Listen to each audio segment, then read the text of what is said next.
제 딸 좀 살려주세요. 한 남자가 딸을 데리고 응급실로 뛰어들었습니다. 하지만 남자의 주머니 속에는 5천 원이 전부였어요. 아이의 병원비를 내기엔 턱없이 부족한 금액이었지요. 눈앞이 흐려졌습니다. 그런데 그때 손에 카드 하나가 잡혔어요. 조금 전 공원에서 쓰러져가는 노인에게서 받은 것이었습니다. 정체도 모르는 사람이 건넨 카드. 써도 되는 걸까? 남자는 망설였습니다. 아빠, 그 순간 아이의 의식은 점점 흐려져 갔어요. 이걸로 해주세요. 남자는 결국 딸아이를 살리기 위해 그 카드를 내밀었습니다. 그리고 며칠 뒤 경찰이 병원으로 찾아왔어요. 대체 이 남자에게 무슨 일이 있었던 걸까요? 인생 이야기들. 지금부터 쓰러진 노인의 카드로 딸의 병원비를 낸 호라비. 이야기를 들려드리겠습니다. 12월의 바람이 골목 사이를 휘몰아쳤어요. 칼날처럼 차가운 공기가 볼을 스쳤지요. 민호는 고시원 복도에 나와 앉아 있었어요.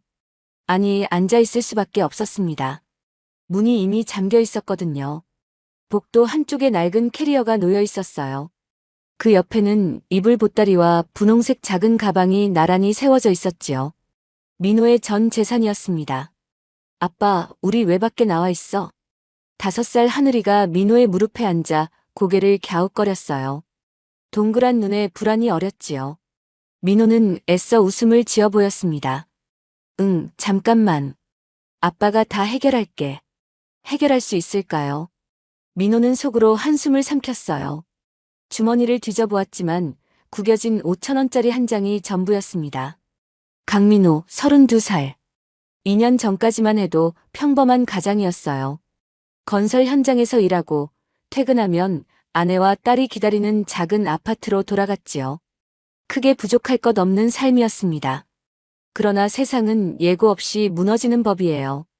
아내 수진이 교통사고로 세상을 떠난 건 유난히 추웠던 2월이었어요. 장례를 치르고 돌아온 빈집에서 민호는 한참을 멍하니 서 있었습니다. 3살배기 하늘이가 엄마를 찾으며 울 때마다 가슴이 칼로 베이는 것 같았지요. 그 후로 모든 것이 무너지기 시작했어요. 일을 놓치고 집을 내주고 아파트에서 고시원으로 밀려났습니다. 의지할 곳이 없었어요. 부모님은 민호가 20살이 되기 전에 모두 돌아가셨거든요. 강민호 씨. 등 뒤에서 굵은 목소리가 들렸어요. 고시원 주인 오상철이었습니다. 50대 초반의 남자는 팔짱을 끼고 민호를 내려다보았지요. 일주일만 더 시간을 주세요. 제발요. 민호가 자리에서 일어나 고개를 숙였어요. 석 달치 밀린 방세. 45만 원. 지금 가진 돈으로는 어림도 없는 금액이었습니다. 그 얘기 지난달에도 들었어. 오상철이 고개를 저었어요. 눈빛의 동정이라고는 찾아볼 수 없었지요. 여기 애 키우는 데 아니야. 신고 들어오면 나도 곤란해. 알아서 나가. 그 말을 끝으로 오상철은 계단을 내려가 버렸습니다. 민호는 잠긴 문을 바라보았어요. 안에는 아무것도 남아있지 않았습니다. 이미 짐이 모두 밖으로 나와 있었으니까요. 하늘이를 업고 골목을 빠져나왔어요. 캐리어 바퀴가 울퉁불퉁한 바닥에 걸려 덜컹거렸지요. 한 손으로 캐리어를 끌고 한 손으로 이불 보따리를 쥐었습니다. 분홍색 가방은 하늘이가 꼭 쥐고 있었어요. 갈 곳이 없었습니다. 근처 찜질방을 기웃거려 보았지만 입장료가 10,000원이었어요. 모텔은 5만 원. 민호의 주머니에는 5천 원뿐이었지요. 편의점 앞에서 잠시 멈춰 섰다가 다시 걸었습니다. 거기도 오래 있을 수는 없었어요. 등에 업힌 하늘이의 몸이 부르르 떨렸습니다. 아빠, 추워. 작은 목소리가 귓가에 닿았어요. 민호의 심장이 쿵 내려앉았지요. 이 추위에 아이를 데리고 갈 곳이 없다는 것. 그것이 얼마나 무서운 일인지 처음 실감했습니다. 조금만 참아, 하늘아. 아빠가 따뜻한 데 찾아볼게. 민호는 하늘이를 더 꼭 업었어요. 이불을 끌어 아이의 등을 감싸주었지요. 자신은 얇은 점퍼 하나뿐이었지만 그건 중요하지 않았습니다. 골목골목을 헤맸어요. 바람이라도 피할 곳을 찾아야 했습니다. 폐쇄된 가게 앞 처마 및 아파트 지하 주차장 입구, 어디든 좋았어요. 하지만 경비원이 쫓아내거나 자동문이 닫혀 있거나 너무 좁았지요. 시계를 보니 밤 11시가 넘어 있었습니다. 민호의 발걸음이 점점 느려졌어요. 다리가 천근만근이었지요. 하늘이는 어느새 등 뒤에서 잠이 든 것 같았습니다. 작은 숨소리가 규칙적으로 들려왔어요. 그때 어둠 속에서 희미한 불빛이 보였습니다. 공원이었어요. 낮에는 어린이들이 뛰어노는 작은 동네 공원이었지요. 이 시간에는 인적이 끊겨 고요했습니다. 가로등 불빛 아래 벤치가 두어 개 보였어요. 민호는 무거운 발걸음을 그쪽으로 옮겼습니다. 거기라도 앉아서 쉬어야겠다고 생각했지요. 바람을 완전히 막을 순 없어도 잠시 다리를 쉴 수는 있을 테니까요. 가로등 불빛이 벤치 위를 비추고 있었어요. 그런데 뭔가 이상했습니다. 벤치 위에 무언가가 놓여 있었거든요. 아니, 누군가였어요. 민호의 눈이 커졌습니다. 검은 코트를 입은 노인이 벤치 위에 쓰러져 있었지요. 팔이 축 늘어진 채로 미동도 없이 누워 있었어요. 가로등 불빛이 창백한 얼굴을 비추고 있었습니다. 민호의 심장이 쿵쾅거리기 시작했어요. 잠든 건지 아니면 더 심각한 상황인지 알 수 없었지요. 발걸음이 저도 모르게 빨라졌습니다. 공원에는 아무도 없었어요. 가로등만이 묵묵히 그 자리를 지키고 있었지요. 바람이 나뭇가지를 흔들었습니다. 민호는 벤치를 향해 뛰기 시작했어요. 쓰러진 노인의 얼굴이 점점 가까워졌습니다. 민호는 벤치 앞에 무릎을 꿇었어요. 쓰러진 노인의 얼굴이 가로등 불빛 아래 창백하게 드러났지요. 입술이 파랗게 질려 있었습니다. 두꺼운 검은 코트를 입고 있었고 옷차림은 단정했지만 숨소리가 들리지 않았어요. 할아버지, 괜찮으세요? 민호가 노인의 어깨를 흔들었습니다. 반응이 없었어요. 등에 엎인 하늘이가 잠에서 깨어 눈을 비볐지요. 아빠, 할아버지 왜 그래? 하늘아, 잠깐만. 아빠가 도와드려야 해. 민호는 하늘이를 조심스럽게 벤치 옆 바닥에 내려놓았어요. 이불을 꺼내 아이를 둘러싸 주었지요. 하늘이가 불안한 눈으로 아빠를 올려다보았습니다. 민호가 노인의 목에 손을 대보았어요. 맥박이 거의 느껴지지 않았습니다. 손가락 끝에 희미하게, 아주 희미하게 뛰는 것 같기도 했지요. 하지만 확신할 수 없었어요. 심장이 쿵쾅거렸습니다. 건설 현장에서 받았던 안전교육이 머릿속을 스쳤어요. 의식이 없고 맥박이 약하면 즉시 심폐소생술. 머뭇거릴 시간이 없었습니다. 민호는 노인을 벤치에서 바닥으로 조심스럽게 눕혔어요. 코트 단추를 풀고 가슴 위에 두 손을 포겠습니다. 손바닥 아래쪽을 노인의 가슴뼈 중앙에 대었지요. 하나, 둘, 셋. 민호는 리듬에 맞춰 가슴을 눌렀어요. 팔을 곧게 펴고 체중을 실어 눌렀습니다. 5cm 정도 깊이로 분당 100회 이상의 속도로. 교육받을 때 들었던 말이 귓가에 맴돌았지요. 멈추지 마세요. 구급대가 올 때까지 절대 멈추지 마세요. 10번, 20번, 30번. 민호의 이마에 땀이 송골송골 맺혔어요. 12월의 찬 공기 속에서도 등이 젖어왔습니다. 30번을 누른 뒤 노인의 턱을 들어 올리고 코를 막았어요. 입을 맞대고 숨을 2번 불어넣었지요. 다시 가슴을 눌렀습니다. 아빠, 무서워. 하늘이가 이불 속에서 울먹였어요. 민호는 손을 멈추지 않은 채 대답했습니다. 괜찮아, 하늘아. 아빠가 할아버지 도와드리는 거야. 조금만 기다려. 목소리가 떨렸지요. 하지만 아이를 안심시켜야 했어요. 민호는 한 손으로 주머니에서 휴대폰을 꺼내 119를 눌렀습니다. 어깨와 귀 사이에 전화기를 끼우고 다시 두 손으로 가슴을 눌렀어요. 119입니다. 응급 상황을 말씀해 주세요. 네, 공원에서 노인분이 쓰러져 계세요. 의식이 없고 맥박이 거의 안 잡혀요. 지금 심폐소생술 중입니다. 민호가 숨을 헐떡이며 말했어요. 상담원이 침착하게 물었지요. 위치가 어디십니까? 민호는 고개를 들어 주위를 둘러보았습니다. 공원 입구에 작은 표지판이 있었어요. 청운 어린이공원이요. 가로등 아래 벤치예요. 네, 구급대가 출동했습니다. 계속 심폐소생술 유지해주세요. 전화가 끊어지고 민호는 다시 가슴을 눌렀어요. 하나, 둘, 셋. 팔이 저려오기 시작했습니다. 하지만 멈출 수 없었지요.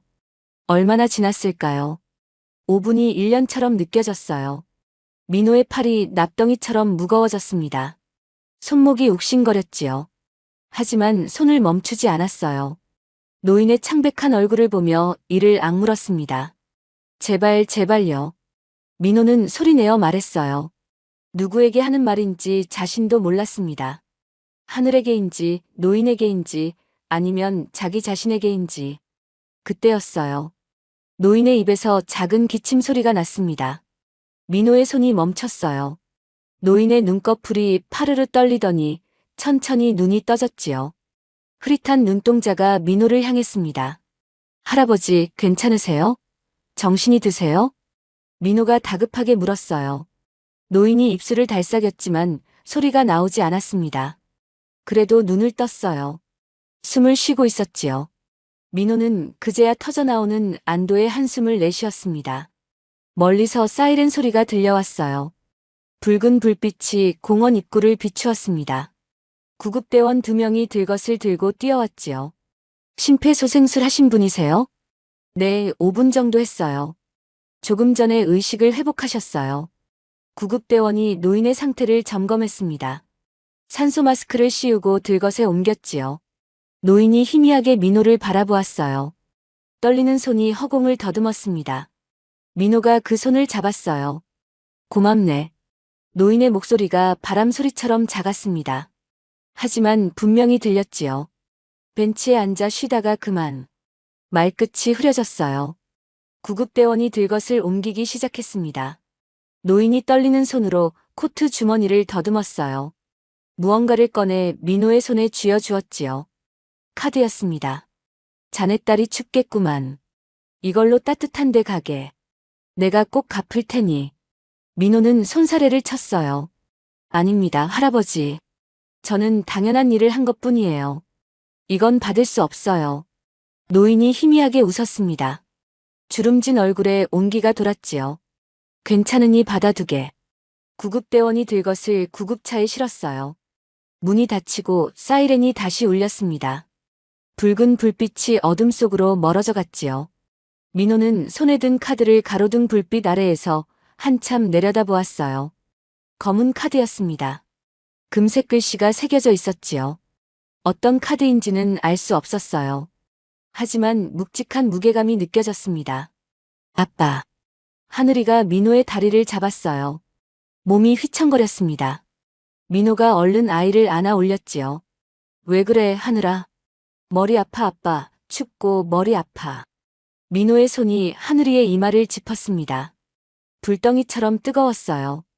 민호의 얼굴이 새파랗게 질렸습니다. 추운 밤에 너무 오래 밖에 있었던 것이에요. 이불로 감싸주었지만 충분하지 않았지요. 아이의 눈이 풀리기 시작했어요. 하늘아, 하늘아. 정신 차려. 민호가 다급하게 아이를 흔들었습니다. 하늘이의 눈꺼풀이 점점 무거워졌지요. 작은 입술이 파르르 떨렸어요. 민호는 아이를 꼭 안고 어둠 속을 뛰기 시작했습니다. 가장 가까운 응급실이 어디인지 떠올렸어요. 20분 거리. 뛰면 15분. 손에 쥔 카드가 손바닥을 눌렀습니다. 민호는 어둠 속을 달렸어요. 하늘이를 가슴에 꼭 안고 두 다리가 찢어질 듯이 뛰었습니다. 찬 공기가 폐를 찔렀지요. 숨이 턱 끝까지 차올랐어요. 아빠, 아빠. 하늘이가 열에 들떠 중얼거렸습니다. 작은 몸이 불덩이처럼 뜨거웠지요. 민호는 이를 악물었어요. 더 빨리 달려야 했습니다. 골목을 빠져나가고 큰 길을 건넜어요. 신호등 따위는 눈에 들어오지 않았습니다. 택시가 경적을 울렸지만 멈추지 않았지요. 민호의 눈에는 오직 저 멀리 보이는 붉은 십자가만 있었어요. 응급실. 20분 거리를 15분 만에 주파했습니다. 병원 자동문이 열리자 민호는 로비로 뛰어들었어요. 제발 아이 좀 봐주세요. 목이 터져라 소리쳤습니다. 대기하던 사람들이 일제히 고개를 돌렸지요. 간호사가 달려왔어요. 민호의 품에서 하늘이를 받아 안았습니다. 열이 얼마나 됐어요? 모르겠어요. 방금 갑자기 추운데 너무 오래 있었어요. 간호사가 하늘이를 안고 안쪽으로 뛰어갔습니다. 민호도 따라가려 했지만 다른 간호사가 팔을 잡았어요. 보호자분은 접수 먼저 해주셔야 해요. 민호의 발이 멈췄습니다. 안쪽에서 하늘이의 울음소리가 들렸지요. 아빠 어디 있어? 가슴이 칼로 베이는 것 같았어요. 접수 창구 앞에 섰습니다. 직원이 컴퓨터 화면을 보며 말했지요. 응급처치 비용 15만 원 선납해 주셔야 합니다.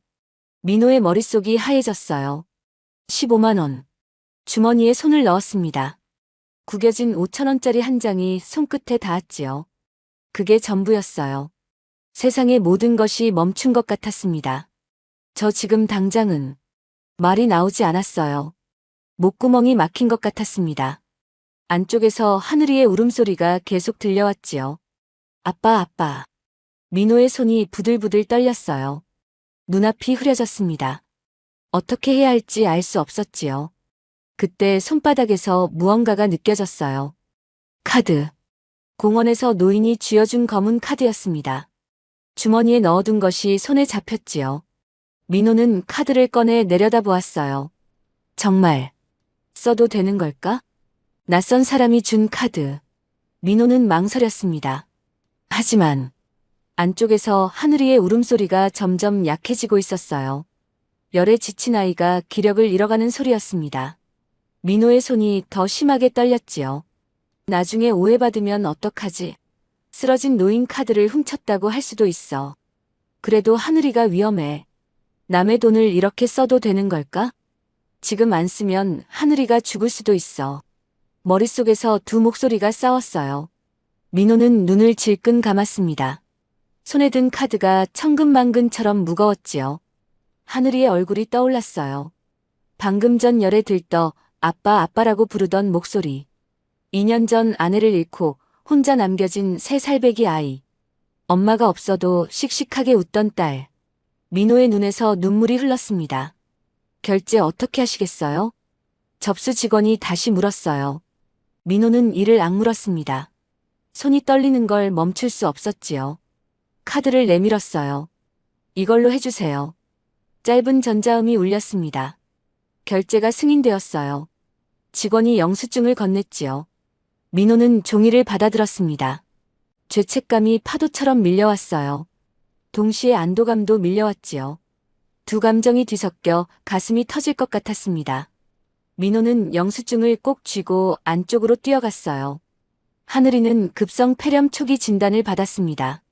하루만 더 늦었으면 위험했을 겁니다. 의사가 담담하게 말했어요. 민호는 그 말을 듣고 그 자리에 주저앉았습니다. 다리에 힘이 풀렸지요. 하늘이가 작은 병상에 누워 있었어요. 링거가 팔에 꽂혀 있었습니다. 산소 튜브가 코에 연결되어 있었지요. 작은 가슴이 규칙적으로 오르내렸어요. 민호는 병상 옆 의자에 앉았습니다. 하늘이의 손을 꼭 잡았지요. 작고 뜨거운 손이었어요. 아빠가 여기 있어, 하늘아. 아빠가 지켜줄게. 목소리가 갈라졌습니다. 눈물이 멈추지 않았지요. 사흘밤을 꼬박 세웠어요.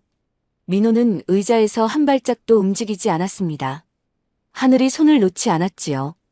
간호사가 좀 쉬라고 했지만 고개를 저었어요. 괜찮습니다. 여기 있을게요.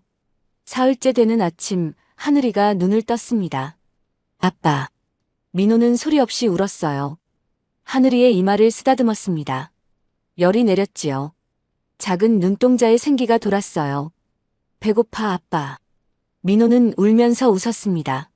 그래, 아빠가 맛있는 거 사다 줄게. 그날 오후 병실 문이 열렸어요. 경찰이었습니다. 2명의 경찰관이 들어왔지요. 민호는 하늘이 손을 잡은 채 고개를 들었어요.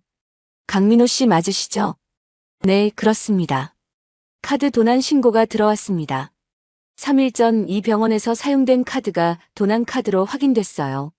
함께 가주셔야겠습니다. 민호의 얼굴이 굳었어요. 예상했던 일이었습니다. 하지만 막상 닥치니 다리가 후들거렸지요. 아빠 어디가? 하늘이가 불안한 눈으로 물었어요. 민호는 억지로 웃어 보였습니다. 아빠 잠깐 나갔다 올게. 금방 올게, 하늘아. 경찰서로 연행되었어요. 하늘이는 임시로 아동보호시설에 맡겨졌습니다. 민호가 아무리 사정을 설명해도 소용없었지요. 노인분이 직접 주신 겁니다. 따뜻한데 가라고. 카드 소유자는 현재 의식불명 상태입니다. 확인이 불가능해요. 조사실 의자에 앉아 민호는 두 손으로 머리를 감쌌어요. 노인이 의식을 회복하지 못했다는 말에 가슴이 철렁 내려앉았습니다. 병원에서 심장 수술을 받았지만 며칠째 깨어나지 못하고 있다고 했지요. 세상이 무너지는 소리가 들렸어요. 뉴스가 퍼졌습니다. 노인 카드 훔쳐 병원비 결제한 30대 남성 검거. 인터넷에 민호의 얼굴이 올라왔어요. 모자이크 처리가 되어 있었지만 이름은 그대로였지요. 댓글이 수백 개 달렸습니다. 쓰러진 노인 카드 훔친 거 아니야? 저런 인간이 애를 키운다고. 범죄자한테 애 뺏어야 해. 고시원 주인 오상철이 취재진 앞에 나타났어요. 원래 수상한 사람이었어요. 방세도 못 내고 쫓겨났습니다. 애도 불쌍하죠. 카메라 앞에서 혀를 끌끌 찼지요. 장인과 장모가 법원에 긴급 신청서를 냈습니다. 양육권 박탈 및 긴급 보호조치 요청. 저런 범죄자한테 애를 맡길 수 없습니다. 장모의 목소리가 뉴스에 흘러나왔어요. 민호는 유치장 철창 안에서 그 소리를 들었습니다. 하늘이 얼굴이 떠올랐어요. 아이가 시설에서 얼마나 무서워하고 있을지, 아빠를 얼마나 찾고 있을지. 민호는 무릎에 얼굴을 묻었어요. 하늘아, 미안해. 아빠가 미안해. 어둠 속에서 혼자 중얼거렸습니다. 대답하는 사람은 아무도 없었지요. 차가운 시멘트 바닥이 온기를 빨아들였어요. 밤이 깊어갔습니다. 내일이 오면 무엇이 달라질까요? 민호는 알 수 없었어요. 다만 하나만 알았습니다. 딸을 포기할 수는 없다는 것. 그것만은 분명했지요. 유치장에서 일주일째 되는 아침이었어요. 민호는 차가운 바닥에 앉아 벽을 바라보고 있었습니다. 잠을 제대로 자지 못해 눈이 충혈되어 있었지요. 사실 사흘 전 비서실장이라는 사람이 찾아왔었어요. 회장님이 의식을 회복하셨고 카드는 직접 드린 것이라고 진술하셨다고 했지요. 하지만 절차가 필요하다며 며칠 더 기다려야 한다고 했습니다. 철창 너머로 발소리가 들렸어요. 강민호 씨 면회입니다. 간수가 문을 열었습니다. 민호는 무거운 몸을 일으켜 면회실로 향했어요. 누가 왔을까요? 아는 사람이라고는 아무도 없었는데. 면회실 유리창 너머에 낯선 여자가 앉아 있었습니다. 검은 정장을 깔끔하게 차려입고 머리를 단정하게 묶은 40대 초반의 여자였어요. 날카로운 눈매였지만 차가워 보이지는 않았지요. 강민호 씨 맞으시죠? 여자가 먼저 말을 꺼냈어요. 민호가 고개를 끄덕였습니다. 네, 그렇습니다. 그런데 실례지만 누구시죠? 박지연입니다. 성주그룹 회장 비서실장이에요. 민호의 눈이 커졌어요. 성주그룹. 대한민국 10손가락 안에 드는 대기업이었습니다. 그런 곳에 비서실장이 왜 자신을 찾아온 걸까요? 장님께서 퇴원하셨어요. 아직 완전히 회복되신 건 아니지만 직접 경찰서에 가시겠다고 하셨습니다. 지연이 말했습니다. 민호의 심장이 쿵 뛰었지요. 공원에서 쓰러지셨던 노인분이 성주그룹 회장님이셨던 건가요? 네. 윤석주 회장님이십니다. 창업주시죠. 민호는 한동안 말을 잇지 못했어요. 성주그룹 회장. 대한민국 재계 순위 10위 안에 드는 기업의 창업주. 그 노인이 손자 생일에 깜짝 방문하려고 경호원 몰래 나왔다가 심장 발작을 일으킨 것이었습니다. 회장님께서 모든 상황을 들으셨어요. 그날 밤 무슨 일이 있었는지. 지연의 목소리가 부드러워졌습니다. 강민호 씨의 심폐소생술이 아니었으면 회장님은 뇌사 상태가 됐을 거래요. 의료진이 그렇게 말했습니다. 민호는 아무 말도 할 수 없었어요. 머릿속이 복잡했습니다. 회장님께서 직접 증언하시겠다고 하셨어요. 카드를 본인이 드린 것이라고. 오늘 중으로 석방 절차가 진행될 겁니다. 오후가 되자 정말로 석방되었어요. 경찰서 현관을 나서니 햇살이 눈부셨습니다. 며칠 만에 보는 하늘이었지요. 검은 세단 한 대가 경찰서 앞에 서 있었어요. 차 문이 열리고 누군가 내렸습니다. 노인이었어요. 공원 벤치에서 쓰러져 있던 그 노인이었습니다. 검은 코트 대신 회색 캐시미어 코트를 입고 있었지만 그 얼굴은 분명히 기억났어요. 얼굴이 많이 야위어 있었습니다. 하지만 가로등 불빛 아래 창백하게 질려있던 얼굴. 지금은 혈색이 돌아 있었지요. 윤석주 회장이 민호 앞에 섰습니다. 그리고 고개를 숙였어요. 고맙네, 젊은이. 그리고 미안하네. 민호는 당황해서 손을 내저었어요. 아닙니다, 회장님. 고개 드세요. 내 목숨을 살려준 은인을 범죄자로 만들어서 미안해. 내가 의식이 없는 동안 가족들이 사정을 몰랐어. 석주의 눈가에 주름이 깊게 패여 있었어요. 하지만 눈빛은 맑았습니다. 카드 도난 신고는 취소됐고 모든 혐의가 풀렸어. 하지만 그것만으로는 부족하지. 석주가 민호의 손을 잡았어요. 주름진 손이었지만 따뜻했습니다. 자네 딸은 지금 어디 있나? 아동보호시설에 임시로 맡겨져 있습니다. 가세. 데리러 가야지. 검은 세단이 아동보호시설 앞에 멈췄어요. 민호가 차에서 내리자마자 뛰었습니다. 현관문을 열고 안으로 들어갔지요. 하늘아. 복도 끝에서 작은 아이가 고개를 돌렸어요.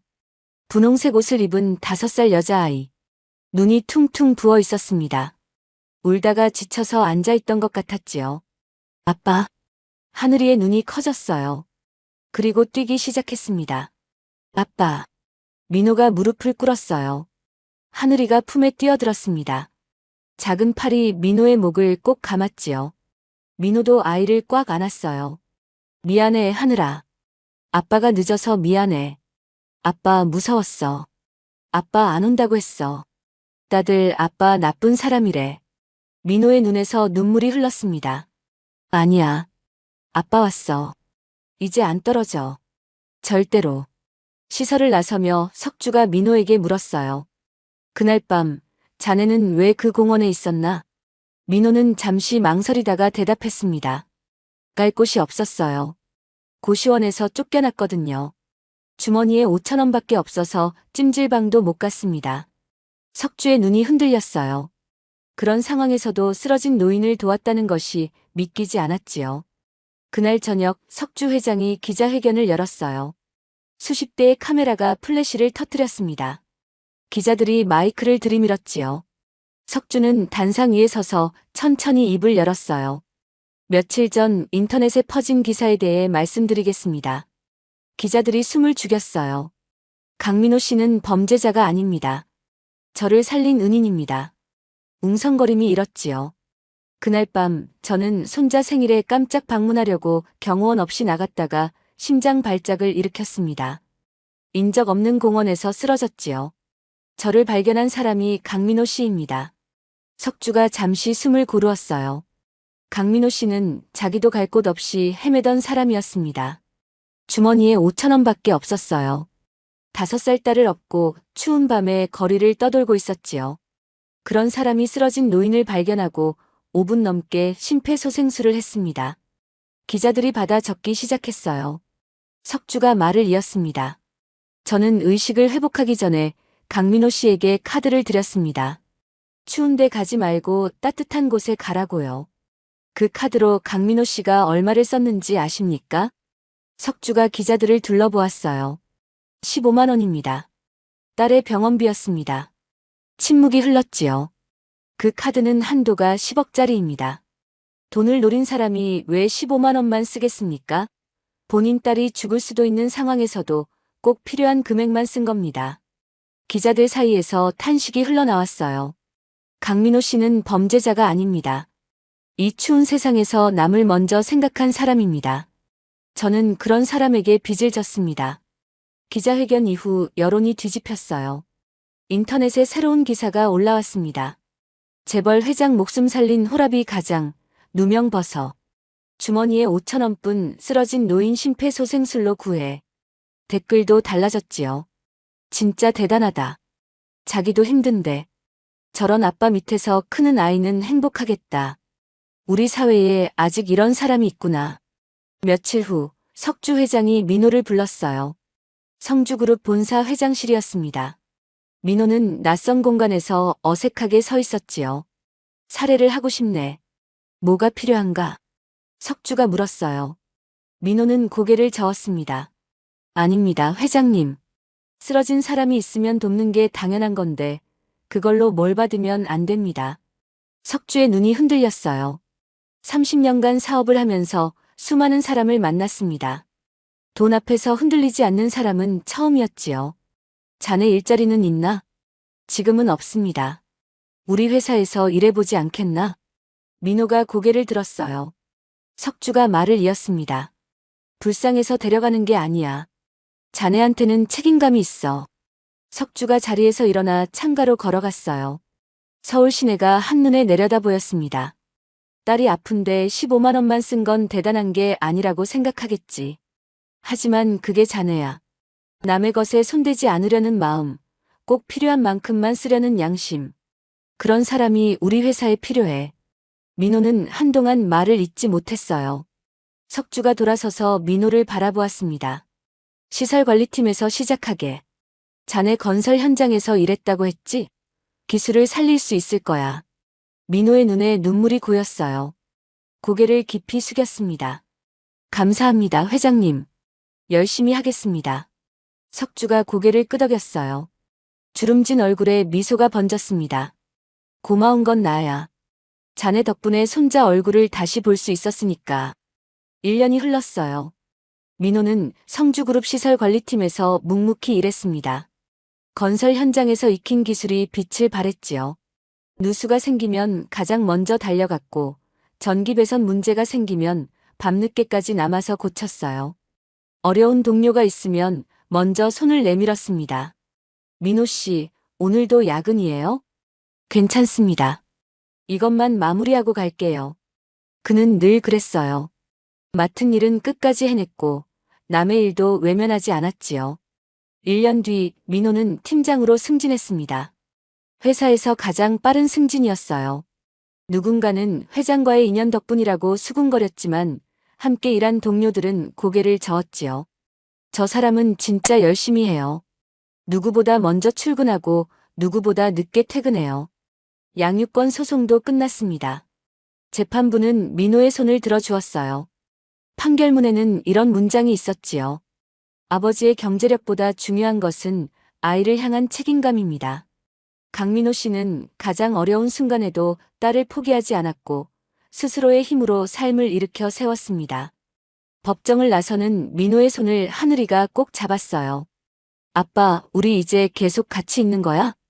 응, 계속 같이 있는 거야. 약속해. 민호가 아이를 안아 올렸습니다. 하늘이가 아빠의 목을 꼭 껴안았지요. 법원 계단 위로 겨울 햇살이 쏟아졌어요. 1년 동안 석주 회장은 가끔 민호에게 안부를 물었어요. 업무 보고를 받을 때면 슬쩍 하늘이는 잘 있느냐고 물었지요. 하늘이 생일에는 곰 인형을 선물로 보내기도 했습니다. 민호는 부담스러워했지만 석주는 그저 웃기만 했어요. 손녀가 하나 더 생긴 것 같아서 그래. 석주 회장에게도 변화가 찾아왔습니다. 평생 숫자와 실적만 보며 살았던 세월이었어요. 새벽부터 밤까지 회사에 매달렸지요. 아들과 딸에게 사랑한다는 말 한 번 해본 적이 없었습니다. 그저 학비를 대주고 용돈을 보내주는 것이 아버지의 역할이라고 생각했어요. 민호를 보며 석주는 자신의 가족을 떠올렸습니다. 주머니에 5,000원밖에 없으면서도 딸 곁을 지키려던 젊은 아버지. 그 모습이 자꾸만 마음에 걸렸지요. 나는 아이들에게 무엇을 주었나. 어느 날 저녁 석주는 오랜만에 전화기를 들었어요. 아들의 번호를 눌렀습니다. 손가락이 떨렸지요. 아버지, 무슨 일이세요? 아들의 목소리에 놀라움이 묻어 있었어요. 석주는 잠시 말을 잇지 못했습니다. 이번 주말에 밥이나 같이 먹자. 30년 만에 가족이 한자리에 모였어요. 서울 시내가 내려다 보이는 레스토랑이었습니다. 석주의 아들과 딸, 며느리와 사위, 손주들까지. 오랜만에 보는 얼굴들이었지요. 어색한 침묵이 흘렀어요. 누구도 먼저 말을 꺼내지 못했습니다. 석주가 천천히 입을 열었지요. 내가 너희한테 잘했다는 말 한 번 못 해줬다. 아들과 딸이 고개를 들었어요. 석주의 눈가가 붉어져 있었습니다. 아버지 노릇을 제대로 못했어. 돈만 벌면 되는 줄 알았어. 미안하다. 아들의 눈에서 눈물이 흘렀어요. 저희는요, 아버지. 목소리가 떨렸습니다. 저희는 그 한마디만 기다렸습니다. 평생요. 그해 겨울, 석주 회장의 저택에 모든 가족이 모였어요. 거실에 긴 식탁이 놓여 있었습니다. 그 위에는 비싼 코스 요리가 아니라 갈비찜, 잡채, 김치전이 차려져 있었지요. 석주가 직접 주문한 것이었어요. 가족끼리 먹는 밥은 이래야 맞아. 석주가 말했습니다. 주름진 얼굴에 미소가 번졌지요. 민호와 하늘이도 그 자리에 있었어요. 석주가 직접 초대한 것이었습니다. 하늘이가 석주에게 달려가 품에 안겼지요. 할아버지, 보고 싶었어. 석주가 어색하게 하지만 진심으로 웃었어요. 그래, 할아버지도 보고 싶었다. 손주들이 하늘이와 어울려 뛰어다녔습니다. 웃음소리가 집 안가득 퍼졌지요. 창밖으로 눈이 내렸어요. 하얀 눈송이가 소리 없이 떨어졌습니다. 1년 전과 같은 12월이었지요. 하지만 모든 것이 달랐어요. 1년 전 민호는 주머니에 5,000원을 넣고 추운 밤거리를 헤맸습니다. 갈 곳이 없었어요. 딸의 손을 잡고 바람이라도 피할 곳을 찾아 걸었지요. 지금 민호는 따뜻한 거실에 앉아 있었어요. 곁에는 하늘이가 있었습니다. 맞은편에는 석주 회장의 가족들이 웃고 있었지요. 갈비찜 냄새가 코끝을 간지렸어요. 민호가 창밖을 바라보았습니다. 눈이 내리고 있었지만 춥지 않았어요. 하늘이가 민호의 무릎에 앉았어요. 아빠, 행복해? 민호는 딸의 머리를 쓰다듬었습니다. 응, 아빠 행복해. 하늘이는? 나도 행복해. 아빠랑 같이 있으니까. 민호가 아이를 꼭 안았어요. 작은 체온이 가슴으로 전해졌습니다. 석주가 그 모습을 바라보았어요. 주름진 눈가에 미소가 번졌지요. 30년간 잊고 살았던 것을 이제야 깨달았습니다. 가장 소중한 것은 숫자가 아니라 사람이라는 것을. 창밖으로 눈이 계속 내렸어요. 하얗고 고요한 밤이었습니다. 거실 안에서는 웃음소리가 끊이지 않았지요. 하늘이가 창문에 손을 대고 말했어요. 아빠, 눈이다. 예쁘다. 민호가 딸의 곁에 섰습니다. 함께 창밖을 바라보았지요. 그래, 예쁘다. 두 사람의 손이 맞잡혔어요. 작은 손과 큰 손이 포개졌습니다. 밖은 여전히 추웠지만 안은 따뜻했어요. 그것으로 충분했습니다. 오늘 이야기가 여러분 마음에 어떻게 남았나요? 댓글로 여러분의 따뜻한 이야기를 나눠주세요. 구독과 좋아요도 눌러주시면 오늘 하루 여러분에게도 행운이 깃들 거예요. 끝까지 들어주셔서 감사합니다.